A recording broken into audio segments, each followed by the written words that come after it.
ബ്ലാസ്റ്റേഴ്സിൻ്റെ ആരാധകർ തുടർച്ചയായിട്ടുള്ള മോശം പ്രകടനത്തിൽ നിരാശരാണ്.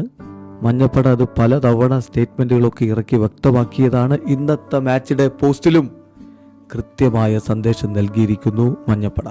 എന്നിട്ട് ആ പോസ്റ്റിൽ പറയുന്ന കാര്യങ്ങൾ നോക്കുക. Stop exploiting loyalty, stop exploiting loyalty. വിശ്വസ്തത ചൂഷണം ചെയ്യുന്ന പരിപാടി ഉണ്ടല്ലോ, അതങ്ങ് നിർത്തിയേക്ക്. യെസ്, ഇത് നേരത്തെ സ്റ്റേറ്റ്മെൻറ്റിലൊക്കെ വ്യക്തമാക്കിയിട്ടുള്ള ആ അന്തസത്ത തന്നെയാണ്. അതായത് ഞങ്ങളുടെ ലോയൽറ്റി ബിസിനസ്സാക്കി മാറ്റാമെന്ന് നിങ്ങൾ കരുതേണ്ട എന്നുള്ള കൃത്യമായിട്ടുള്ള ആ ഒരു കാര്യം അത് നേരത്തെ അറിയിച്ചിട്ടുണ്ട്. ബംഗളൂരുവിലൊക്കെ നമ്മൾ കണ്ടു, നിരവധി മഞ്ഞപ്പടയുടെ അംഗങ്ങൾ അവിടുത്തെ സ്റ്റേഡിയത്തിലേക്ക് എത്തി. അവിടെ ഒരു ഹോം ഫീലിംഗ് കേരള ബ്ലാസ്റ്റേഴ്സിൻ്റെ താരങ്ങൾക്ക് കൊടുത്തു. പക്ഷേ ക്ലബ്ബ് തിരിച്ചെന്തു കൊടുക്കുന്നു എന്ന ചോദ്യമുണ്ട്. ഒന്നുമില്ല, സന്തോഷിക്കാൻ ഒരു വകയും നൽകുന്നില്ല.